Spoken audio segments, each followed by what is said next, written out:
여러분 안녕하세요. 이번 시간은 제 3강이 되겠습니다. 이번 시간에는 리더십에 관해서 여러분들과 함께 이야기를 나누어 보고자 합니다. 대개 우리는 누구나 다 사실은 조그마한 조직체의 또 구성원이기도 하지만은 또 어떤 경우에 있어서는 한두 개 정도의 조직에서는 나름대로 그 조직을 이끌어가는 리더로서의 역할을 하고 있지 않나 이렇게 생각이 됩니다. 좋은 리더가 있어야 그 조직이 잘 발전되는 것과 마찬가지로 기업에 있어서도 좋은 CEO, 좋은 리더가 있어야 기업이 성장하고 발전할 수 있을 거라 생각합니다.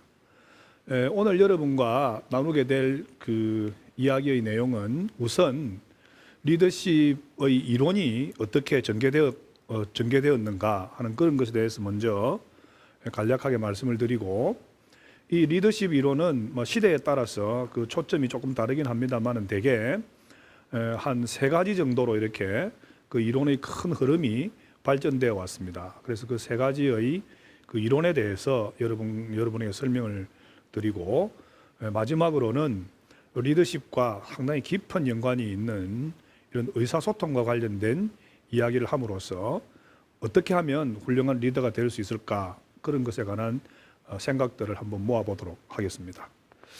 우선 리더십이라고 하는 것이 무엇일까, 이런 것에 대한 생각을 한번 정리해 보는 것이 좋을 거라 생각됩니다.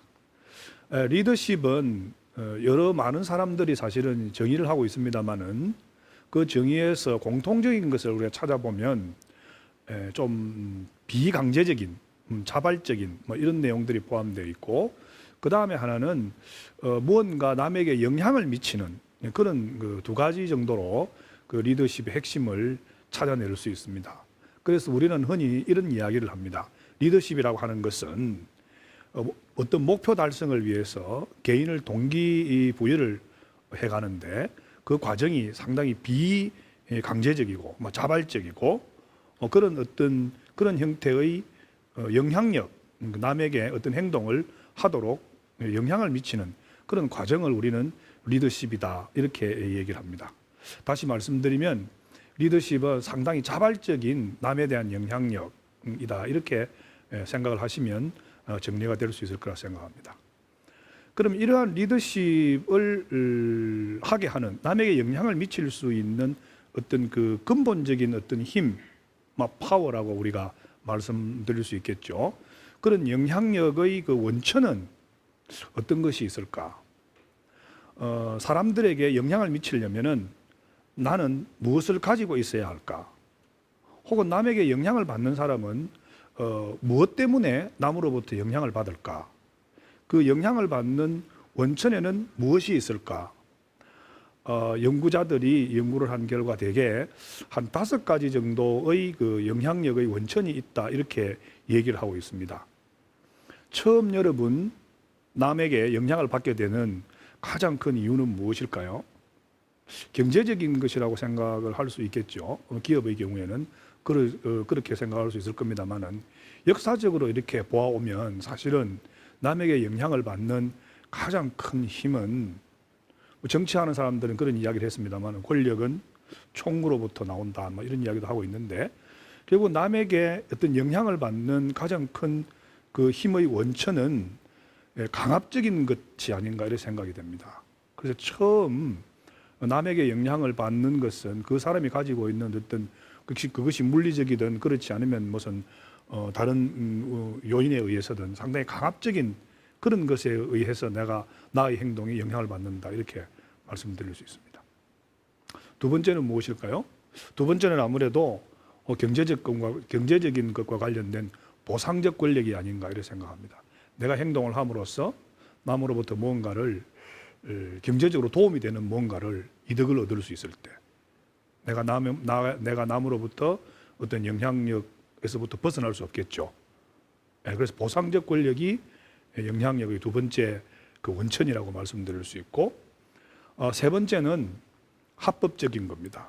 합법적인 것은 우리가 같이 모여서 어떤 규칙을 만들고 그것에서 파생되는 어떤 공식적인 권한, 권위 이런 것에 의해서 내가 영향을 받는다는 것이죠. 우리가 만들어 놓은 법률이나 조직에서 이미 정해 놓은 어떤 규칙 그런 것에 의해서 내가 우리 개인들이 사실은 자유로울 수 없잖아요. 그런 것들이 합법적 권력이다 이렇게 말씀드릴 수 있습니다. 그리고 네 번째는 조금은 어째 보면 이런 것과 조금은 연관이 좀 멀어질 거라고 생각이 될 수도 있는데 우리 흔히 중거적 권력이라는 그런 이야기를 하는데요. 이 중거적 권력은 개인이 가지고 있는 어떤 특성, 다시 말씀드리면 뛰어난 어떤 내 나름대로의 재능 이런 것에 의해서 존경심을 받게끔 하는 그런 어떤 파워 이런 것들이 있을 수 있죠. 예를 들면은 연예계의 스타들이나 혹은 그 성악가들이나 혹은 기타 스포츠 뭐 등등 이와 관련된 어떤 그 개인적인 특성이 있음으로 인해서 내가 남으로부터 영향을 받는 그런 권력이 있을 수 있겠습니다. 그리고 마지막으로는 전문적인 권력이라고 말씀드릴 수 있는데요. 이런 전문적인 권력은 개인이 가지고 있는 지식이나 기술 그런 것에 기반 삼아서 남에게 영향을 미칠 수 있는 것입니다. 우리가 사실 병원의 의사는 사실은 아프지 않을 때는 저에게 대한 우리 일반인에 대한 영향력은 상당히 미미하다고 볼 수 있지만 어떤 연유로 인해서 병원에 우리가 방문을 하게 되고 진료를 받게 되는 경우에는 그 전문적인 의학적 지식을 가지고 있는 많은 사람들이 우리에게 영향을 미치게 되고 우리가 그 사람들의 어떤 이야기를 우리 자세히 듣고 따라가게 되죠. 결코 무시할 수 없죠. 이런 것들은 우리가 전문적인 권력이라고 말씀드릴 수 있고 그런 전문성은 뭐 법률과 관련된 것도 있을 수 있고 뭐 경영과 관련된 것일 수도 있고 조금 전에 말씀드린 의학적인 것이 될 수도 있고 환경과 관련된 것일 수 있고 그 다양한 분야에 사실은 전문적인 지식이 존재하기 때문에 그런 전문성을 가진 사람으로부터의 영향력에 우리는 자유로울 수 없다. 그래서 한 5가지 정도의 그 힘의 원천에 의해서 남에게 영향을 미칠 수 있고 리더십이 남에게 영향을 미칠 수 있는 것은 결국은 이러한 5가지의 힘의 원천에 근거한 것이다.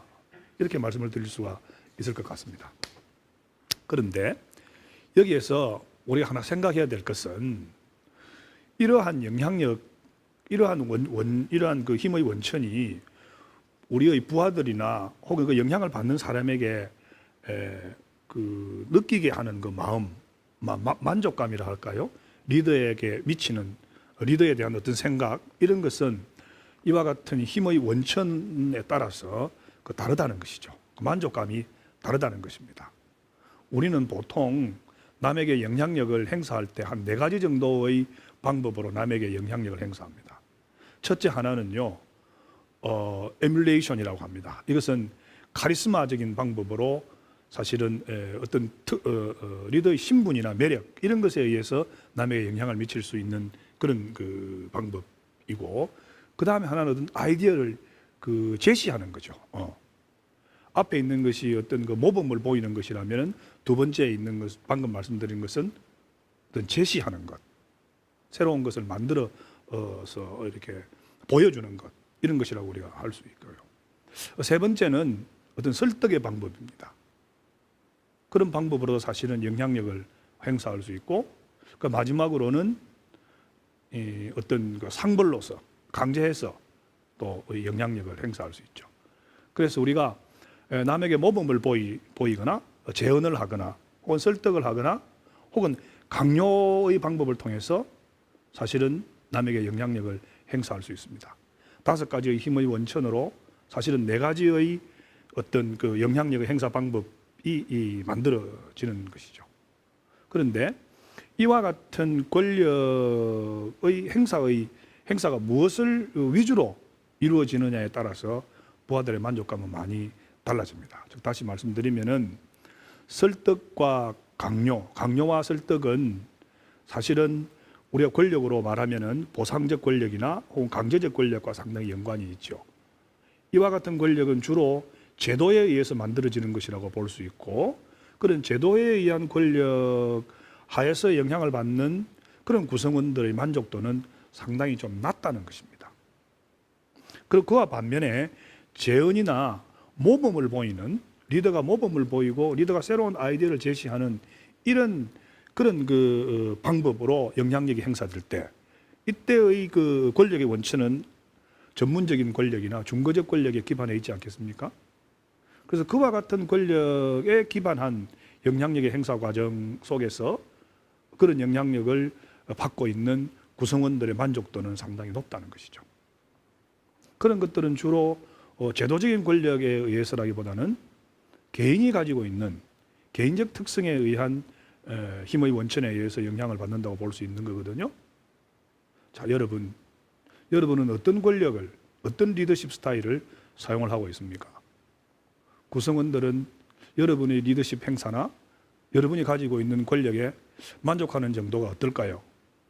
한번 생각해 보시면 여러분들의 리더십 스타일을 어떤 방법으로 해야 되겠다 하는 이런 생각을 하실 수 있으리라 생각합니다.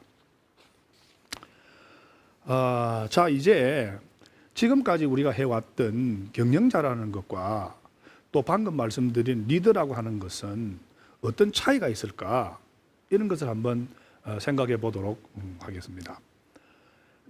리더와 사실은 경영자는 어떻게 보면 사실은 조금 구분하기가 힘들 거라 생각이 됩니다만은 경영자는 직위가 있는 조직 속에서의 어떤 공식적인 지위가 있는 사람일 것이다 이렇게 생각을 할 수 있고 리더는 그와는 달리 공식적인 어떤 그런 체계와는 좀 다른 영향력을 행사하는 그 지위의 관계 공식적인 지위와 관계없이 그 어떤 사람도 리더가 될 수 있을 것이다 이렇게는 우리가 생각을 할 수 있습니다만은 조금 구체적으로 살펴보면 사실은 경영자와 리더 사이에는 상당히 많은 차이가 존재한다는 것을 여러분들은 알 수 있을 것입니다.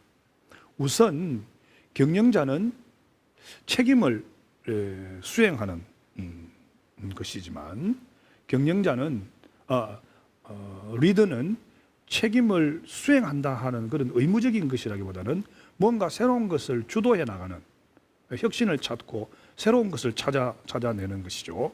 그래서 모방하고 유지하는 그런 경영자와는 달리 창조하고 뭔가를 개발하는 그런 특성을 가진 사람들을 우리는 리더라 이야기합니다.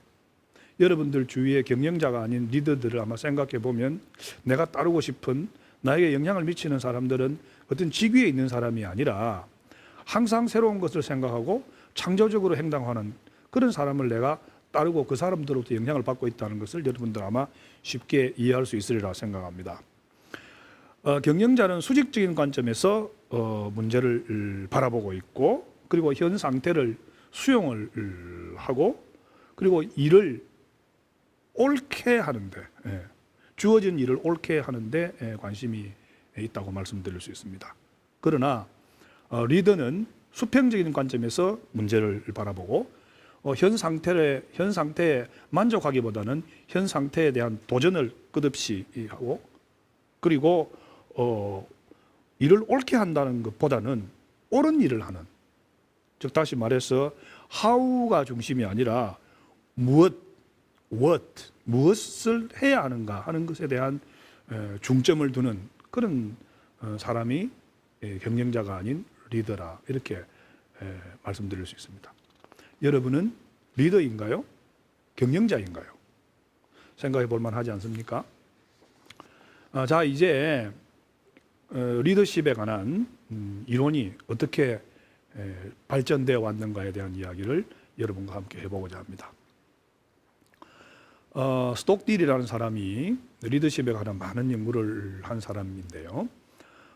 그가 말하기를 리더십만큼 경영학에서 많이 언급된 단어가 없고 또 그럼에도 불구하고 리더십만큼 제대로 잘 정리가 되어 있는 이론도 없다 이렇게 이야기를 했습니다. 그렇지만 리더십에 관한 이론이 대개 한 3가지 정도의 범주로 나누어진다는 것에 대해서는 리더십을 연구하는 연구자들 사이에는 동의가 되어 있다 이렇게 말씀을 드릴 수 있습니다. 리더십에 관한 이론이 시작된 것은 1940년경이라고 얘기를 우리가 하고 있습니다. 최근까지 리더십 이론은 지속적으로 발전을 해왔는데요. 그 이론을 단계적으로 이렇게 한 3가지 정도로 나누어 볼 수 있습니다. 3가지 정도로 나누어 보는 것은 지난번에 우리가 제1강에서 경영학의 역사적인 흐름에 대해서도 한 3가지 정도로 이렇게 나누어진다라고 말씀을 드렸는데 그것과 사실은 굉장히 연관되어 있습니다. 리더십에 관한 초기의 이론들, 무엇을 중시했느냐 하는 그런 그 이론들은 어떻게 보면은 고전적 경영 이론과 상당히 관련이 있다 이렇게 말씀을 드릴 수 있고 그 이후에 생겨나게 된 리더십 이론은 1950년대와 60년대에 풍미를 했던 이론인데 그런 이론들은 우리가 행동 이론이다 이렇게 얘기를 합니다. 이런 이론들은 또 신고전적인 그런 경영 이론과 상당히 연관되어 있고 현대의 경영 이론은 굉장히 많은 이론들이 있습니다만은 그 이론의 그 아주 중요한 부분을 차지하는 것이 상황적인 리더십 이론이다 이렇게 말씀드릴 수 있습니다. 그래서 리더십 이론도 한 3가지 단계를 거쳐서 발전해 왔고 오늘날 리더들이 어떤 행동을 하는가 하는 것을 가만히 살펴보면 이 3가지 이론이 다 이렇게 함께 모여 있는 것이다 이렇게 보아도 결코 과언이 아닐 정도로 지나간 이론들이긴 하지만 오늘날 현실에서도 많이 적용되고 있는 그런 이론들이라고 말씀드릴 수 있습니다. 처음의 이론은 리더에 관한 특성 이론입니다. 이 특성 이론은 말 그대로 특성을 찾고자 하는 이론이죠. 이 특성은 결국은 무엇이냐 하면 성공한 리더들, 기존에 있어 왔던 많은 리더들 가운데서 성공한 리더들을 찾아내고 그런 성공한 리더들이 가지고 있는 커먼널리티, 공통적인 것들이 무엇이었는가 하는 것을 밝혀내는 것이죠. 그래서 그와 같은 특성들을 후세대의 리더들에게 가르침으로써 앞으로 그들이 더 훌륭한 리더가 될 수 있도록 만드는 어떤 그 토대를 형성하고자 하는 이론이었죠. 성공한 리더가 누구였는가? 어떤 특성을 가지고 있었는가? 그런 특성들을 찾아서 가르치고자 하는 이론이 리더 특성 이론이었다. 이렇게 말씀을 드릴 수가 있는데요. 리더가 가지고 있는 공통적인 특성이 아마 굉장히 많을 겁니다. 조금 전에 스톡딜의 그 이야기를 제가 말씀드렸습니다만은 굉장히 많은 특성들이 연구가 되었습니다. 그 이론들을 이렇게 그 공통적인 특성들을 범주를 나누어서 이렇게 연구를 했는데 그 범주들을 살펴보면 한 6가지 정도의 특성으로 나눌 수 있습니다. 첫째 하나는 리더가 가지고 있는 육체적 특성입니다. 리더들의 체중, 연령, 뭐 여러 가지 그 물리적인 특성 이런 것들을 찾아내서 성공하지 않은 리더와 성공한 리더들을 비교해본 연구들이죠. 그래서 육체적으로 특성이 있는가, 혹은 사회적 배경이 다른가, 성공하는 사람들 사회적 배경이 다른가. 요즘 우리가 뭐 금수저, 음수저 이런 이야기를 하고 최근에는 뭐 다이아몬드 수저까지 얘기가 나오던데 그와 같은 어떤 그 사회적 배경, 교육이나 사회적 지위가 다른가. 혹은 세 번째 그 개인이 가지고 있는 어떤 지능, 판단력이나 결단력 혹은 표현력 이런 것들이 비리더들과 리더가 차이가 있는가. 그 성격도 굉장히 중요한 하나의 요인이 되는데요. 성격, 예를 들면 독립심, 자신감, 지배성, 공격성 이와 같은 어떤 그 심리적인 어떤 특성들을 모아놓은 성격이라고 하는 것이 리더와 비리더를 구분하게 만드는 것인가. 혹은 그 과업과 관련된 여러 가지 특성들, 예를 들면 과업과 관련돼서는 지구력이 있다거나 혹은 성취적인 어떤 동기가 있다거나 책임감을 유달리 많이 가지고 있는 사람도 있잖아요. 그런 것들 리더와 비리더가 다른가. 혹은 사회적인 특성, 협동심, 대인관계, 권력욕구, 성실성 이런 것들이 리더와 비리더가 다른가. 그래서 한 6가지 정도의 범주를 나누어서 성공적인 리더가 가지고 있는 특성들은 과연 무엇인가를 밝혀내는 데 많은 연구를 해왔고 그런 연구들을 살펴보면 공통점도 상당히 많이 있다는 것을 우리가 알 수 있습니다. 그렇지만 이 이론은 기본적으로 과거의 이론이었습니다. 과거의 이론이라는 게 뭘 말하는 거죠?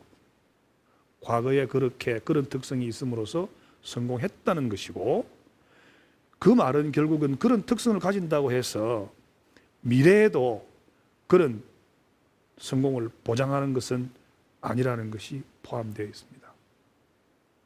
나폴레옹이 전쟁에 승리하고 세계적인 전략가로 남아 있습니다.